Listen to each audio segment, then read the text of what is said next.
नमस्कार। शिखर सम्मेलन में कारवां जारी है। खास मेहमान हमारे साथ लगातार जुड़ रहे हैं। सियासत में हर शख्सियत की एक उम्र होती है, मगर मेरे जो अगले मेहमान हैं मेरे, वो 90 की शुरुआत, ये कहा जाए 80 के उत्तरार्ध और अब तक यानी साल 2017 तक वो अपनी प्रासंगिकता किसी न किसी खास वजह से बनाए रखते हैं, सही या गलत कारणों से। मेरे साथ जुड़ रहे हैं आरजेडी सुप्रीमो लालू प्रसाद यादव, सीधे पटना से। उनसे सवालात का सिलसिला शुरू होगा। लालू जी, स्वागत है, नमस्ते, कैसे हैं आप? सबसे पहले 2 या 3 मिनट में आपसे मैं ये जानना चाहूंगा लालू जी कि जिस मोर्चे का गठन आप प्रधानमंत्री नरेंद्र मोदी को करने के लिए कर रहे हैं, वो मोर्चा एक गंभीर चुनौती कैसे दे सकता है उन्हें? 2 या 3 मिनट में अपनी बात पूरी करें। आपको शिखर सम्मेलन में मुझे अवसर देने के लिए धन्यवाद देता हूं। मैं धन्यवाद देता हूं आपको। और ये नरेंद्र मोदी झांसा दे करके गद्दी पर बैठे अच्छे दिन का सपना दिखा के काला धन लाने का और सब नौजवानों को 2 करोड़ हर साल नौकरी देने का, लोग झांसे में आ गए। मोदी मोदी मोदी मोदी के झांसे में आए और निराशा हाथ लगा सब लोगों को। एक पैसा भी काला धन जो स्विस बैंक की बात करते थे नहीं आया। यूपीए जब यूनाइटेड था, हम लोग जब यूनाइटेड थे तो इनको कोई सीट मवसर नहीं हो रहा था भाजपा को। और जब हम लोग बिखर गए तो ये बंटवारा का लाभ उठा करके गद्दी पर झूठा सब्ज बाग दिखा के नरेंद्र मोदी गद्दी पर आए। और इनका अभिन्न आरएसएस ये सब मिल करके सब गणेश जी को दूध पिला दिया। देश भर में के दिन सब लोग दूध पिलाने लग गए थे। तो ये आए और 3 साल बीतने जा रहा है, 3 साल बीतने जा रहा है। बीच में आपको मालूम ही होगा, आप सब लोग जानते हैं कि नोटबंदी का मामला उठाया इन्होंने। और नोटबंदी में कहा कि गरीबों को हम छीन रहे हैं उनका पैसा, अमीरों का छीन रहे हैं और गरीबों को तुमको हम देंगे, तुम लोग मत घबराना, ये बड़े लोग परेशान हो रहे हैं। और जब देश भर का सबका पैसा जमा कर दिया और ये भी कहा था कि जो कश्मीर में ढेलाबंदी हो रही है, वो ढेलाबंदी में पैसा मिल रहा है पाकिस्तान का, टेररिस्ट का, ये कम हो जाएगा। वही नहीं, कहा था कि नक्सल पंथ के पास काफ़ी पैसा काला हो गया, उसको लाएंगे और हम इसको गरीबों में डालेंगे। खमियाजा भोग रहा है जम्मू और कश्मीर भी ढेलापंथी का, ढेलाबाजी का। नरेंद्र मोदी के शासनकाल में, भाजपा के शासनकाल में ये पहला शासनकाल है कि पाकिस्तान का झंडा जम्मू कश्मीर में लहर रहा है। 56 इंच का सीना बताने वाले नरेंद्र मोदी, ये सब कायर लोग हैं। जब जब बीजेपी आती है दिल्ली के गद्दी पर तो हमारे ऊपर हमले हो जाते हैं और हमारे सैनिक मारे जाते हैं। कारगिल में भी, कारगिल के जो सबसे ऊंचा स्थान है पहाड़ों का, अटल जी प्रधानमंत्री थे उस समय लोग कब्जा कर लिया। तो हर मोर्चा पर ये हमारे यहाँ पर हमारे सीमा के अंदर घुस के पाकिस्तान के सैनिक हमारे सैनिकों को छत बिछत करके ले गया। आई बोलते रह गए हम सर्जिकल ऑपरेशन। अरे सर्जिकल ऑपरेशन तो इंदिरा गांधी जी, मरहूम इंदिरा गांधी जी ने किया था कि 1 लाख बांग्लादेशियों को, नियाजी के फौज को सरेंडर करना पड़ा था। आपने एक देश बना, बांग्लादेश बना। आपने क्या किया भाई? ये बिल्कुल फेल हो गए नरेंद्र मोदी और ये देश को टुकड़ा टुकड़ा करना चाहते हैं। और वही नहीं, जो इनके ओपोनेंट हैं, चाहे केजरीवाल हो, कांग्रेस पार्टी हो, मायावती जी हो, अखिलेश यादव हो, हम हो या दीदी मायावती हो, ये सबको परेशान कर रहे हैं। ये कई दिन से हमारे विषय में चला रहा है सब कि 22 जगह छापा, लालू का 22 जगह छापा, छापा छापा छापा। मैंने हिंदुस्तान में इतना बता रहा हम लोग को संपत्ति ये छापा, हमको मालूम नहीं है कि कहाँ छापा पड़ रहा है। तो नरेंद्र मोदी के लंका रूपी सरकार को मैं खाक कर दूंगा। लालू बंदर घुट्टी से डरने वाला नहीं है। और इसलिए हम गांधी मैदान में हम इनको उखाड़ के फेंक देंगे। हम देखिए यहाँ युवा युवती सब लोग बैठे हैं, भीड़ में बैठे हैं और देख रहे होंगे कि आपके लोकप्रिय टीवी के माध्यम से ये नेपोलियन बोनापार्ट ने कहा था, नेपोलियन ने, सब गूगल पर है, निकाल के आप देख लीजिए कि अगर शासक वर्ग के खिलाफ जनता गोलबंद होने की स्थिति में हो तो उसको रिलीजन के मामले में उलझा दो। वही कर रहे हैं ये नरेंद्र मोदी। गूगल निकालिए ना, गूगल, हाँ गूगल में नेपोलियन बोनापार्ट का जो कहा हुआ निकालिए।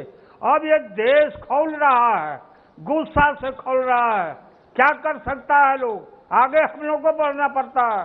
तो ये धर्म के नाम पर, गाय के नाम पर, संस्कृत के नाम पर, 3 तलाक के नाम पर, तो जय श्री राम, तो वंदे मातरम, भूखा मर रहा इंसान, नौकरी खत्म हो रहा है, आई उलझाए हुए हैं। ये 3 जो हनुमान बैठे हुए हैं आपके टीवी में बैठे हुए नरेंद्र मोदी के, हाल ही में इनसे पूछिए कि पार्लियामेंट्री पार्टी के मीटिंग में बुलाए थे नरेंद्र मोदी और बोले, इन लोगों को सबको बोले कि हनुमान बनो, हनुमान से सीख लो।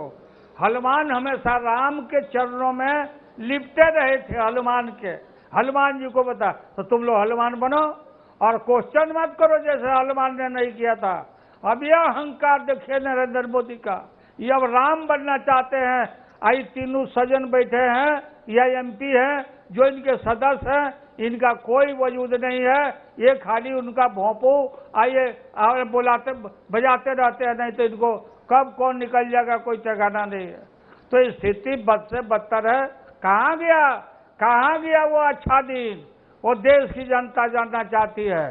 तो हम लोग पटना गांधी मैदान में 27 अगस्त को भारी रैली, और उसमें सोनिया गांधी सहित देवगौड़ा जी और केजरीवाल और मायावती दीदी को और इस अखिलेश को और ममता दीदी को और फिर करुणानिधि जी को हम जा रहे हैं इनवाइट करने 30 जून को, हम और नीतीश कुमार, और यहीं से बिहार से ही इनको हम उखाड़ के फेंकने का एकदम देशव्यापी आंदोलन के साथ साथ विपक्ष गोलबंदी करके इनको हम बिल्कुल सत्ता से उतार कर रहेंगे। ऐसी हुंकार आपने उत्तर प्रदेश के चुनावों के दौरान भी लगाई थी, नतीजे हमारे सामने है लालू जी। लालू जी, मैं ये कहना चाह रहा हूं, आप ये जो बात कह रहे हैं कि अच्छे दिन नहीं आए, भोंपू है, फलाना है, ढिमकाना है, सही है, मगर सच ये है कि विपक्ष की विश्वसनीयता इस वक्त न्यूनतम स्तर पर है। ये तमाम समस्याएं जो आप मुझे गिना रहे हैं, इसके बावजूद देश की जनता मोदी पर विश्वास कर रही है। आप इस बात को समझ रहे हैं कि आप अपने वजूद की, अपने अस्तित्व की कितनी गंभीर लड़ाई लड़ रहे हैं लालू जी? ये आप ठीक बोल रहे हैं। हमारा वजूद, बोलिए बोलिए, सुन रहे हैं हम आपकी आवाज, बुलंद आवाज आ रही है आपकी, बोलिए। हमारा वजूद इनका वजूद मालूम हो गया पंजाब में। इनकी आंधी कहां चली गई पंजाब में, पंजाब में इनकी आंधी कहां चली गई। और उत्तर प्रदेश की बात जो आप कर रहे हैं, मायावती जी और मुलायम सिंह जी का घर का झगड़ा और समाजवादी पार्टी का दोनों का वोट का बंटवारा, ये दोनों वोट देख लीजिए, इनका आंधी कहां चला गया। टोटल 52% वोट होता है और ये सब लोग रियलाइज कर रहे हैं, ये सबके अस्तित्व का सवाल है। और यहाँ बंगाल में भी घुस रहे हैं। अब बिहार में सुना कि अमित शाह आने वाले हैं और जोगी जी आने वाले हैं, गोरखपुर वाले ये जोगी बाबा। तो हम उनको सलाह दिया है कि आप चले जाइए मुंगेर में, वहाँ योगाश्रम है, वहाँ योगाश्रम सीखिए, नया ये कट्टरपंथ छोड़िए। तो ये बिल्कुल सही कहें आप लालू जी, है। सब अपने अस्तित्व की लड़ाई लड़ रहे हैं। कांग्रेस पूरी तरह से अंधकार की तरफ देख रही है। राहुल जी क्या कर रहे हैं, शून्यता की ओर कांग्रेस देख रही है। लोग तो यही कहेंगे ना कि ये तमाम नेता जो हैं, और आप खुद भी लालू जी चर्चा में आजकल, चाहे बेशक उसमें सुशील मोदी और इनकम टैक्स डिपार्टमेंट की कृपा हो, आप भी चर्चा में हैं। तो सच तो यह है कि जो मोर्चा चुनौती दे रहा है मोदी को, वो खुद इतनी मुश्किलों में घिरा है, तो आप कैसे आगे बढ़ेंगे लालू जी? अरे बात सुनो, आप बात सुनो, आप बता देते हैं आपको। लालू यादव अंगद के तरह पैर हमेशा गाड़ के रखा है। चक डोले चक बोम्मा डोले, खैरा पीपर कभी न डोले, ये सब हम लोग बोलते थे। और वही नहीं, ये 22 जगह कहाँ छापा मारा, ये हम पूछ रहे हैं कि कहाँ छापा मारा, तुम बताओ। एक एक करके बताओ कि लालू के, हम यहाँ पटना में बैठे हैं, हमारी पत्नी है, हमारे बच्चे यहाँ हैं, सब बताओ तो कहाँ 22 जगह है।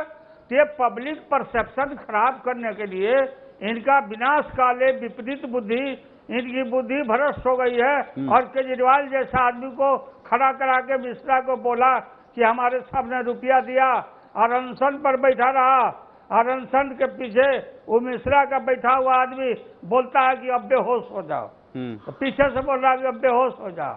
तो ये सब नाटक इनका नहीं चलेगा, और हम लोग इकट्ठा होंगे, अंधेरा से ही रोशनी निकलता। नहीं, आप परसेप्शन की बात, लालू जी आप परसेप्शन की बात कर रहे हैं। आप भी जानते हैं सियासत परसेप्शन से चलती है।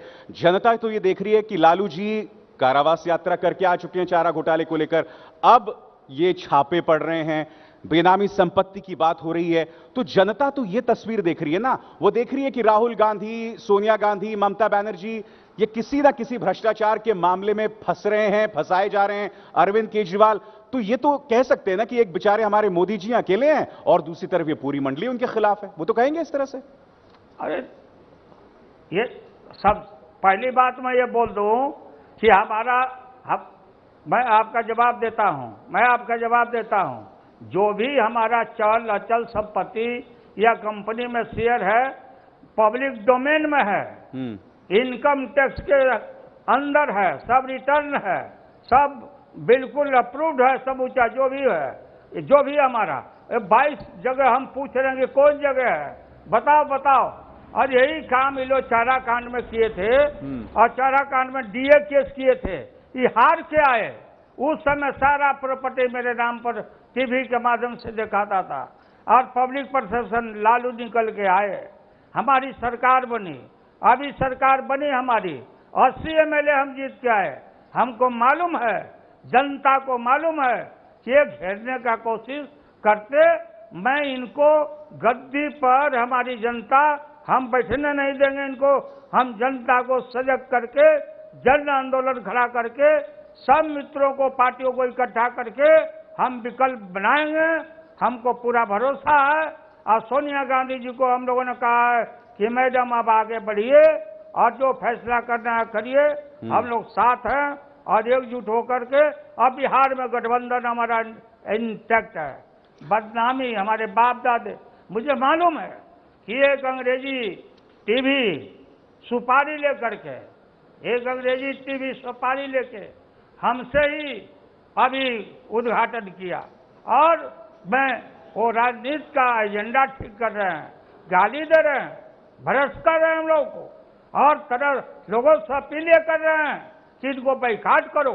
ये बिल्कुल बिलो बेल्ट, ये कमाई करने के लिए, ये अपना थाल ही खाने के लिए इस तरह से गोल गोल अंग्रेजी बोल करके, और हम लोग को डेमोरलाइज नहीं कर सकते हो। नहीं लालू जी इस तरह के वो प्रोपेगेंडा कर रहे हैं, नहीं कर रहे हैं, एक बात अलग है।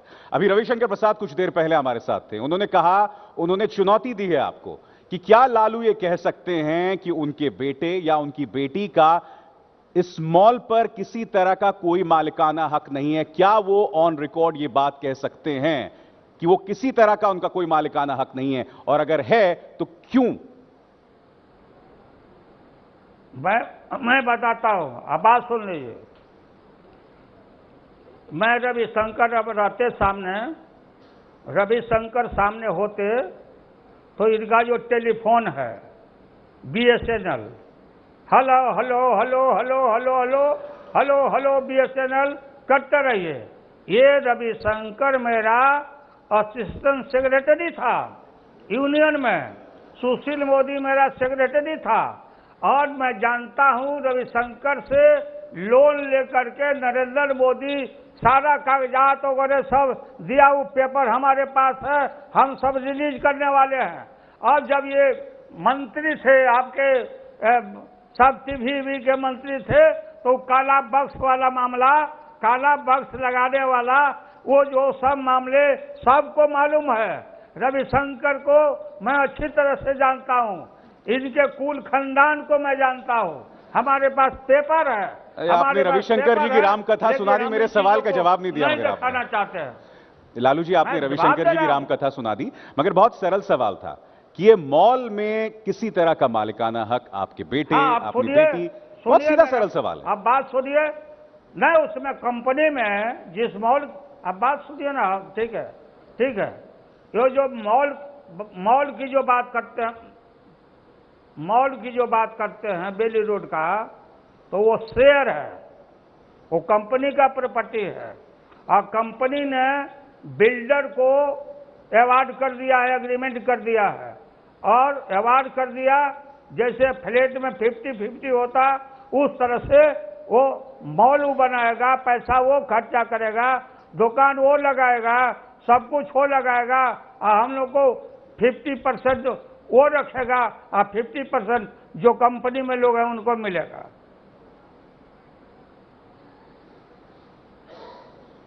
लालू जी, आप हैं मेरे साथ अब? हाँ, अच्छा, ठीक है। हाँ है। हाँ लालू जी, लालू जी, सवाल यहां पर ये कि अब जो हो रहा है, चाहे चारा घोटाले के बाद में आपकी विरासत, या फिर अब ये जो पूरे इनकम टैक्स के छापे, बेनामी संपत्ति, लालू यादव अब क्या हैं? गरीबों के मसीहा, सामाजिक न्याय के मसीहा, या धन्ना सेठ? आप ये बात सुनो, यही तो साजिश है। ये अब बात फिर सुन लीजिए, क्लियर हो जाइए। अरे भाई, सुन कर लिया जो पूछना चाहते हो, आप क्लियर हो जाओ। चारा घोटाला में लोअर कोर्ट से हमको सजा मिला। चारा घोटाला में लोअर कोर्ट से हमको सजा मिला। हमारा केस, हम अपील में है हाई कोर्ट में, और हाई कोर्ट के बाद बाकी है सुप्रीम कोर्ट। ये अल्टीमेटम अंतिम निर्णय नहीं है। जुडिशियल सिस्टम में जो हायरार्की है उसमें लोअर कोर्ट से हमको सजा मिला, और सजा मिलने के बाद हम हाई कोर्ट में हमारा अपील है। और अभी एक केस हम जीते थे वहां पर हाई कोर्ट से, तो हाई कोर्ट बोला कि बाकी केस में लालू पर मुकदमा नहीं चलेगा। हाई कोर्ट बोला मुकदमा नहीं चलेगा, और सुप्रीम कोर्ट बोला कि मुकदमा चलेगा। कंस्पिरेसी एंगल पर हमको सजा किया लोअर कोर्ट, और इस जजमेंट में लिखा है सुप्रीम कोर्ट ने भी कंस्पिरेसी कॉमन है सब केस में। तो केस तो ट्रायल हो रहा था हमारा, पहले ही से ट्रायल हो रहा था। हम फेस करेंगे, हाई कोर्ट, सुप्रीम कोर्ट, सब जगह हम फेस करेंगे। हमको न्याय व्यवस्था पर भरोसा है, इसको हम देखेंगे। लेकिन ये जो बोल रहा है 22 जगह ठिकाना पर लाओ सबूत लाओ। लालू जी, सुप्रीम कोर्ट से आपको एक और, अगर मैं शब्द का इस्तेमाल करूं, सौगात मिली है, जिसमें उन्होंने स्पेशल कोर्ट को निर्देश दिया है कि 9 महीने के भीतर जो 4 अन्य मामले हैं चारा घोटाले से लेकर, उसे खत्म किया जाए। मेरा सवाल यह है कि अब 2 साल रह गए हैं आम चुनावों को लेकर, अगर लालू जी इन लीगल पछड़ों में फंसकर रह जाएंगे, तो ये जो मोदी विरोधी मोर्चा है, इसके लिए वक्त वो कहां से निकालेंगे? उनका मोदी का अमित शाह का मोदी अमित शाह का कोशिश पहले भी हुआ। इलेक्शन पार्लियामेंट के पहले हम बेल पर छूट गए सुप्रीम कोर्ट से, और हम सब केस में बेल पर है, सारे केस में हम बेल पर हैं, और हमको न्याय व्यवस्था पर पूरा भरोसा है। ये केस 9 महीना में नहीं पूरा होने वाला है, हम ही नहीं हैं।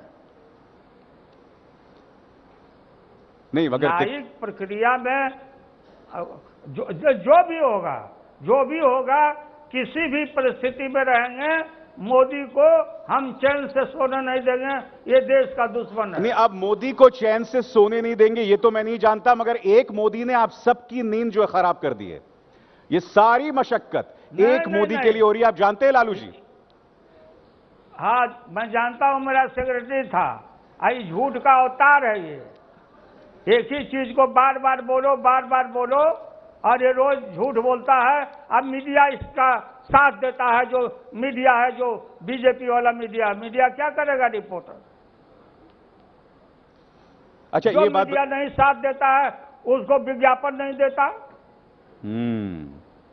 टाइम्स ऑफ इंडिया को भी टारगेट किए हुए हैं।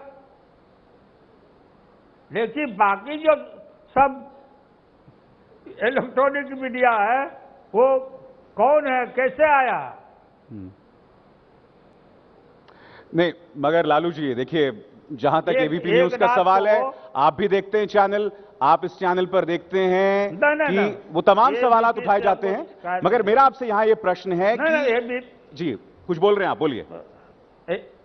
ABP से हमको शिकायत नहीं न है। जब आप हमको बुलाए हैं तो आपके माध्यम से हमारा इशारा दूसरे तरफ है ना, श्रोता लोग सब देखते ही रहते हैं। अच्छा, मुझे एक बात बताइए कि आप लोग देखिए, जब आप अपने किसी राजनीतिक प्रतिद्वंद्वी को चुनौती देते हैं तो उसके कमजोर हिस्से पे वार करते हैं। आप लोग हमेशा प्रधानमंत्री मोदी के जो स्ट्रेंथ है, उनकी ताकत है, उस पे क्यों खेलते हैं? हमेशा आप उनकी गेंद में जाके, उनके पाले में जाके क्यों खेलते हैं? क्योंकि वो तो हमेशा कहेंगे देखिए मैं एक अकेला हूं और ये सब मेरे खिलाफ हैं, और उन्हें इससे बखूबी इस्तेमाल किया हमेशा। आप भी जानते हैं इस बात को। अमित शाह, ठीक है, अमित शाह जब जेल में थे तो नरेंद्र मोदी, अमित शाह जब जेल में थे तो नरेंद्र मोदी टेलीफोन से बात करते थे। जब अमित शाह जेल में थे तो नरेंद्र मोदी टेलीफोन से बात करते थे। नरेंद्र मोदी है क्या? ये सब ऊंचा RSS सब ऊंचा मिल के देश को टुकड़ा टुकड़ा करना चाहता है, बर्बाद करना चाहता है। देश का दोबारा बंटवारा चाहता है ये आदमी। देश इसमें इन लोगों को रखना, देश के लिए जो भी कुर्बानी देना होगा हम लोग देंगे। देश को तोड़ने नहीं देंगे हम इनको। ये देश सभी का देश है, हिंदू का, मुस्लिम का, सिख का, ईसाई का, सब भाई बराबर है। नरेंद्र मोदी बोलते हैं, बीफ की बात करते हैं। 3 साल में सबसे बड़ा एक्सपोर्टर इंडिया बना है बीफ सप्लाई के मामले में। 3 लाख करोड़ बीफ सप्लाई हुआ है ये नरेंद्र मोदी के समय में। नोट सिस्टम में बोलते हैं कि गाय नहीं कटेगा, गोवा में बोलता है गाय नहीं कटेगा, केरला में नहीं कटेगा। अरे कटेगा नहीं कटेगा, कानून नियम बनाओ। देखिए 3 लाख, ये सबसे बड़ा एक्सपोर्टर बीफ का इनकी उपलब्धि है कि ये सप्लाई कर रहे हैं बाहर में। इनकी उपलब्धि है नरेंद्र मोदी अमित शाह का कि ये झंडा फहर रहा वहां कश्मीर में पाकिस्तान का। हमारे सैनिकों का मांस का टुकड़ा आ रहा है। लानत है ऐसे लोगों को। देश की रक्षा नहीं कर सकते हो, बैठने का कोई अधिकार नहीं है। पहले भी हमला हुआ, चारों तरफ हमला हुआ, कोई सुरक्षित नहीं है। और अभी यहाँ पे कोई पाहन ग्रेट नक्सलाइट झारखंड में सरेंडर करवाया, CRP को मारा था, कितना मर्डर किया था, उसको माला दिया, ये सब पैसा दिया और उसको और इनकरेज किया। क्यों किया? हमारे सैनिकों पर क्या बीतता होगा? अच्छा लालू जी, थोड़ा सा हल्का सा विषय परिवर्तन करते हैं। ये बीजेपी आए दिन नीतीश कुमार पर राजनीतिक डोरे डालने की हिम्मत क्यों करती रहती है? आपको चिंता नहीं होती इस बात की? वो जो वो डोरा डालता है, हम डोरा को तोड़ देते हैं। नहीं, मगर देखिए, नीतीश पर डोरा डालने का या दिल्ली से सब चलाते रहता है, लेकिन नीतीश कांचा डोरा नहीं है। नीतीश कांचा डोरा नहीं है। और उसको पूरा हम मढ़ देते हैं बढ़िया से, जैसे लटाई जो काइट उड़ाया जाता है। तो यहाँ हम लोग एकदम एकजुट है। इसकी रणनीति है कि दोनों को लड़ा के आप महागठबंधन को यहाँ तोड़ दो। अरे मुझे ऐसा लग रहा है जितनी मजबूती से, लालू जी, हल्दी लगा के भेजे हैं बिहार जी। लालू जी, आप ही के शब्दों का अगर मैं इस्तेमाल करूं तो जितनी मजबूती से आपने डोर के एक छोर को पकड़ा हुआ है, नीतीश जी ने उतनी मजबूती से नहीं पकड़ा हुआ है। वो अब इस पूरे मामले में वो आपको बचाने नहीं आया। अखबार को डरवा करके रखा है।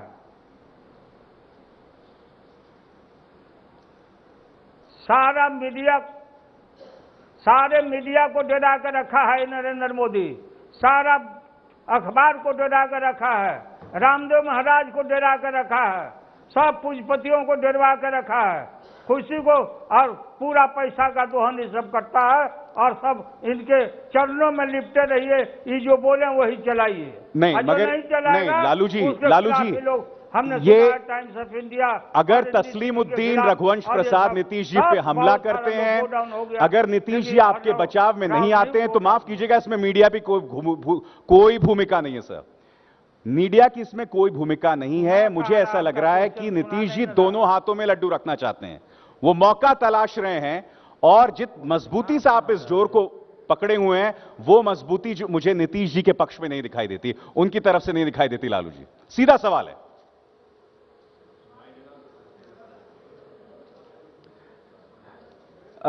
लालू जी हमारे साथ लगातार बने हुए हैं। लालू जी, अगर आप मुझे सुन पा रहे हैं, लालू जी मेरा आपसे यही सवाल है, देखिए इस पूरे मामले में जो दिखाई देता है कि नीतीश जी ने इस मामले में बहुत न्यूट्रल सा रवैया कि अगर केंद्र सरकार के पास कोई सबूत है तो वो कोई ना कोई अपनी तरफ से कदम उठा सकती है, मगर कभी बचाव के लिए नहीं। आपको याद होगा, अब हमारे साथ लालू जी फिर जुड़ गए हैं। लालू जी, सीधा सवाल है, नीतीश जी को जिस मजबूती से आपका बचाव करना चाहिए था वो नहीं कर रहे हैं, और यही मैंने शहाबुद्दीन मामले में देखा था। जब शहाबुद्दीन ने उन्हें परिस्थितियों का मुख्यमंत्री बना दिया था, आप खामोश थे। तो मुझे तो एक बहुत जबरदस्त विरोधाभास दिखाई दे रहा है इस रिश्ते में।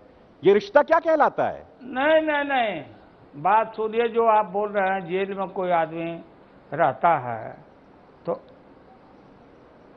फिर नहीं सुनाई पड़ रहा था, क्या बना कर।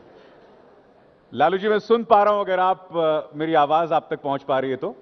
हाँ, इनकी बात की कि परिस्थितियों का मुख्यमंत्री है, ये तो नहीं बोला कि मुख्यमंत्री नहीं है, और इसको हम लोगों ने मना किया कि आदमी को उनके माध्यम से कि बोलने की क्या जरूरत है, और उसने बात को बदला, चीजों को बदला। ये बहुत बड़ी बात कह रहे हैं आप। जो इनकमिंग फोन है उसको दिखा दिया कि लालू यादव टेलीफोन से डांग से बात कर रहा है, दाऊद बोल दिया तो कोनो कुछ बोल देता, कोनो कुछ बोल देता।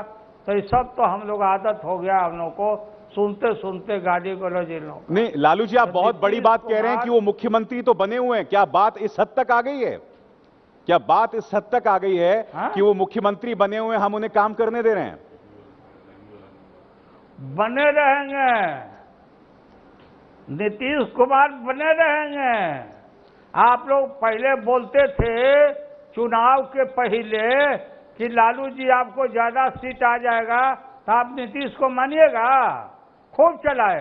हमने कहा कि नीतीश ही मुख्यमंत्री होगा, तो कितना बार परीक्षा लोगे? लालू जी, आखिरी सवाल, आपका राजनीतिक उत्तराधिकारी कौन है? तेजस्वी, तेज प्रताप या मीसा? है सब। हाँ? नहीं, सब उत्तराधिकारी है, जितना नेता का लड़का लड़की, हमारा यूथ विंग है, लड़का लड़की सब है। अच्छा, आखिरी सवाल नहीं ना है। अच्छा, आखिरी सवाल, क्योंकि आपने रविशंकर प्रसाद के बारे में इतने महान शब्द कहे, उनका एक और सवाल था कि वो बिजवासन की जमीन आपकी है या नहीं है? वो तो बताएगा जो बिजवासन वाला ना, ये जो बताएंगे तो हम बताएंगे ना कि रविशंकर का कहां कहां 100 करोड़ का प्रॉपर्टी है, वो हमारे पास कागज है ना, जहां खोज रहे हैं वो खोजे वहां। लालू जी, 2019 की तरफ हम बढ़ रहे हैं, तो ये जो मोर्चा, ये सेक्युलर मोर्चा जो चुनौती देगा प्रधानमंत्री नरेंद्र मोदी को, इसका चेहरा कौन होगा? नीतीश, ममता बनर्जी या राहुल गांधी? ये पहले ही आप लोग पेच लगाना शुरू कर देते हैं। ये सब कोई इशू नहीं है, ये सब कोई इशू नहीं है। हम लोगों ने 5 मिनट में फैसला लिया है हमेशा। देवगौड़ा जी को बनाना था, हम 5 मिनट में फैसला दे दिया, सब लोग मान गए। कौन बनेगा चेहरा?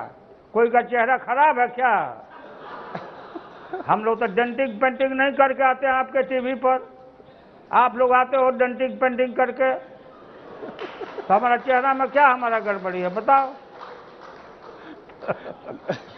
लालू जी, ये बताइए, 2019 की तरफ हम बढ़ रहे हैं, इस पूरे सियासी माहौल में अड़चनें आपको क्या दिखाई देती हैं? प्रधानमंत्री नरेंद्र मोदी को चुनौती, सबसे बड़ी अड़चन क्या दिखाई देती है?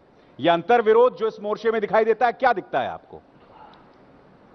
देखिए, सारे लोग बीजेपी के भी फेडअप है नरेंद्र मोदी से। काम कुछ हुआ नहीं, और ये काम हमने शुरू में कहा था, आपको याद होगा, कि ऐसे मुहूर्त में ये ओथ लिलवाए अपने कैबिनेट का। न सूर्यास्त था, न सनसेट था, न सनउदय था। मतलब वो होता है बड़ा खतरनाक नक्षत्र, उसका नाम मैं भूल रहा हूँ। उसी में जो है सो कि हिरण्यकश्यप राक्षस का वध हुआ था। उस समय हम बहुत पहले बोले कि 3 साल से बेसी नहीं चलेंगे। आप देख लेना, 3 साल से बेसी नहीं इनका सरकार में ऐसा आग लगेगा कि बिल्कुल उसी में खत्म हो जाएगा। बहुत बहुत शुक्रिया लालू जी, आपने बेबाकी से अपनी बात रही। जाते जाते आप कुछ और कहना चाहेंगे एबीपी न्यूज के जरिए? हाँ, एबीपी न्यूज के जरिए कहना चाहते हैं कि लाइटली लोग नहीं ले, लालू यादव के बात को लाइटली नहीं दे। गंभीर बात हम बोले, और हम ज्योतिषी भी हैं। हम ज्योतिषी है जो फोरकास्ट कर दिया कि नरेंद्र मोदी का शासन 3 साल से आगे बढ़ने वाला नहीं है। सर, वही तो आपने भविष्यवाणी उत्तर प्रदेश चुनावों से पहले भी की थी लालू जी। उत्तर प्रदेश चुनावों से पहले भी तो आपने भविष्यवाणी की थी। किया था, वो भविष्यवाणी नहीं किया था। भविष्यवाणी करते हैं कि अखिलेश मायावती मिल जाएगी, उसके बाद से इनको 19 में ठंडा कर देंगे हम लोग। समय परिस्थिति बात करता आदमी को। Thank you. बहुत बहुत शुक्रिया लालू जी अपनी बात रखने के लिए। तो लालू जी अपने अंदाज में, अपने चेहरे अंदाज में अपने साथ थे, और वो अपने आप जिन मुश्किलों में फंसे हुए हैं, क्या उससे चलते वाकई ये मोर्चा प्रधानमंत्री नरेंद्र मोदी को 2019 में चुनौती दे पाएगा? नमस्कार। ये है एबीपी न्यूज, आपको रखे आगे।